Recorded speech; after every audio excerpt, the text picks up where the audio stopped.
नमस्कार, महाराष्ट्र T24 च्या विशेष बातमीपत्रात मी मनीष टेंबरे आपण सर्वांचं स्वागत करतो। चला बघूया देश विदेशातील ठळक बातम्या। गेल्या 5 वर्षात घडलेल्या अभूतपूर्व आणि नाट्यमय घडामोडीनंतर राज्यातील जनतेने आज विधानसभा निवडणुकीसाठी मतदान केलं। सायंकाळी 5 वाजेपर्यंत 58.22% मतदान झालंय। त्यानंतर आता एक्झिट पोल समोर आले आहेत। त्यानुसार राज्यात सत्ताधारी महायुतीला 121 तर महाविकास आघाडीला 150 जागा मिळण्याचा अंदाज वर्तवण्यात येत आहे। इलेक्ट्रॉन एजंटने केलेल्या सर्वेक्षणातून ही आकडेवारी समोर आलेली आहे। विधानसभेचा निकाल 23 नोव्हेंबरला जाहीर होईल, त्याकडे राज्यासह देशाचं लक्ष लागलंय। लोकसभा निवडणुकीपाठोपाठ विधानसभा निवडणुकीत महायुतीला धक्का बसताना दिसत आहे। राज्यात भाजप 78 जागांसह सर्वाधिक मोठा पक्ष ठरेल असा अंदाज आहे, तर शिवसेनेला 26 आणि राष्ट्रवादी काँग्रेसला 14 जागा मिळतील असा अंदाज वर्तवण्यात आला आहे। महायुती 121 जागांपर्यंत मजल मारू शकते असा अंदाज एडिटोरियल एजंटने वर्तवला आहे।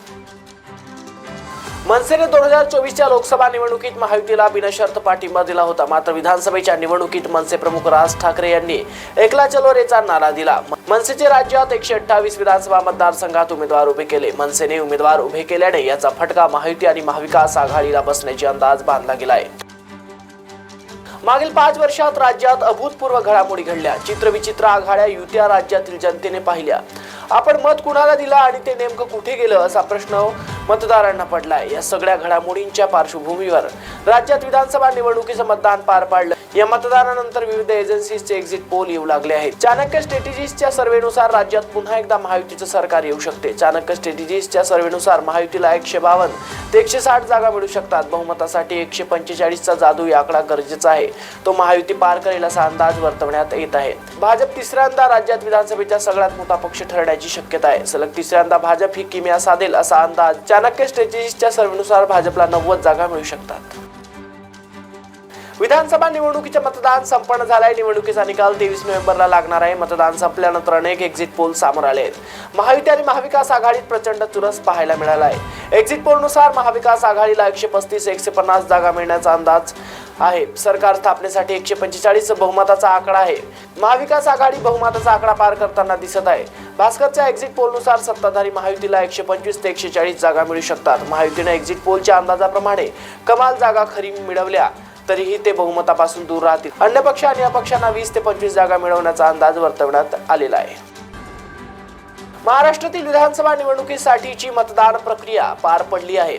5 वाजेपर्यंत राज्यात 58.22% मतदान झालंय। बहुतांश ठिकाणी मतदारांनी मतदानाला चांगला प्रतिसाद दिल्याचं चित्र पाहायला मिळत आहे। दरम्यान मतदानानंतर आता एक्झिट पोलचे आकडे समोर आले आहेत। यामध्ये मुख्यमंत्री एकनाथ शिंदे यांच्या शिवसेनेला नेमक्या किती जागा मिळाल्या आहेत अशी चर्चा सुरू आहे। एक्झिट पोलच्या आकडेवारीनुसार एकनाथ शिंदे यांच्या शिवसेनेला नेमक्या किती जागा मिळणार आहेत हे चला बघूया। राष्ट्रवादी शरदचंद्र पवार गटाचे प्रदेश प्रवक्ता निलेश कराळे मास्तरांना मारहाण झाल्याची घटना घडली आहे। कराळे मास्तरांना मांडवा या गावात त्यांना मारहाणी करण्यात आली आहे। भाजपच्या कार्यकर्त्यांनी आपल्याला मारहाण केल्याचा आरोप कराळे मास्तरांनी केला। या प्रकरणाचा व्हिडिओ सोशल मीडियावर व्हायरल होत आहे।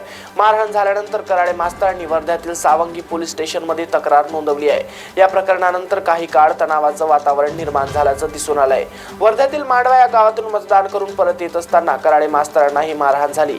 उमरी मेघे येथे उपसरपंच सचिन कोसे यांनी कराळे मास्तरांना मारहाण केली आहे। यावेळी मारहाण करणाऱ्यांनी कराळे मास्तरांना शिवीगाळ केल्याचंही दिसून येत आहे। तुम्हाला मारहाण करण्याचा कोणताही अधिकार नाही असं कराळे मास्तर यांनी म्हणताना दिसत आहेत।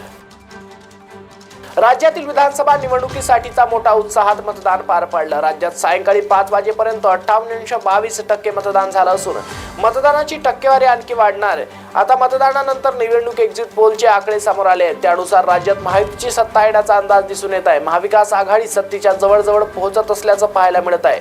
त्यामुळे यंदाच्या निवडणूक निकालानंतर महायुती व महाविकास आघाडीशिवाय अपक्ष आणि इतर पक्षाच्या विजयी उमेदवारांना अधिक महत्त्व घेऊ शकते। एक्झिट पोल सर्वेक्षणानुसार राज्यातील विभागीय निकालाचाही अंदाज वर्तवण्यात आलेला आहे। यामध्ये मराठवाड्यात भाजप महायुतीला चांगलाच फटका बसू शकतो। मराठा आरक्षण लढण्याचं केंद्रस्थान राहिलेल्या मराठवाड्यात लोकसभेनंतर विधानसभा निवडणुकीतही जरांगे पॅटर्नची हवा पाहायला मिळण्याची शक्यता आहे। महाराष्ट्रातील मराठवाड्यातील 8 लोकसभा मतदारसंघात भाजप महायुतीच्या जागा घटणार असल्याचं दिसून येत आहे। 6 प्रमुख पक्ष असलेला आहे। यंदाच्या निवडणुकीचा हा महत्त्वाचा दिवस राजकारणाच्या दृष्टीने अत्यंत महत्त्वाचा आहे। अत्यंत स्पर्धात्मक वळणावर असलेल्या या राजकीय लढतीसाठी 288 जागांसाठी 4136 उमेदवार रिंगणात उतरले आहेत। अनेक ठिकाणी महायुती विरुद्ध महाविकास आघाडी या दोन प्रमुख आघाड्या एकमेकांशी भिडणार आहेत। या राजकीय संघर्षात राज ठाकरे यांची मनसे, असदुद्दीन ओवैसी यांची MIM, प्रकाश आंबेडकर यांची वंचित बहुजन आघाडी यासारख्या इतर राजकीय पक्षांची भूमिका देखील येणाऱ्या काळात प्रभावी ठरणार आहे। मध्यमवर्गीय कुटुंब नेहमीच आपल्या उराशी काही स्वप्न बाळगून जगत असतं। मग ते स्वतःचं घर घेणं असो किंवा मग कार घ्यायची असेल, त्यातही जर मुंबईत घर असेल तर एकदा तरी ताज हॉटेलमध्ये कुटुंबाला घेऊन जावं असं प्रत्येकाला वाटत असतं। पण आधीच खिशावर आर्थिक बोजा असताना हे आलिशान जगणं परवडणारं नसतं। त्यामुळे अनेक जण हे स्वप्न सत्यात उतरवताना घाबरतात। मात्र नुकताच एका मध्यमवर्गीय कुटुंबातील तरुणाने आपले हे स्वप्न पूर्ण केले। ताज हॉटेलमध्ये जाऊन त्याने चहाचा आस्वाद घेतला। त्याने इंस्टाग्रामला शेअर केलेला व्हिडिओ सोशल मीडियावर व्हायरल झालाय।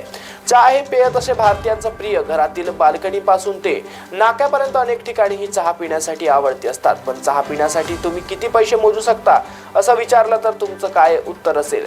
10 ते 100 रुपयापर्यंत असं कदाचित तुमचं उत्तर असू शकतो। पण जर तुम्हाला एका चहासाठी 2000 रुपये मोजावे लागेल तर नक्कीच विचार कराल। पण नुकतंच या तरुणाने ताजमहल हॉटेलमध्ये इतक्या महागड्या चहाचा आस्वाद घेतला, त्यामुळे त्याने चहासोबत अजून काय मिळाले याबद्दलही सांगितलंय।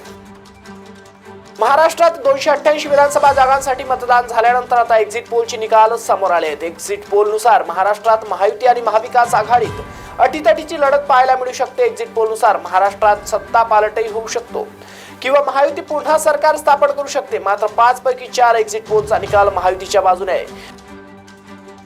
आजच्या विशेष बातमीपत्रात एवढंच। अधिक माहितीकरिता बघत राहा महाराष्ट्र 24।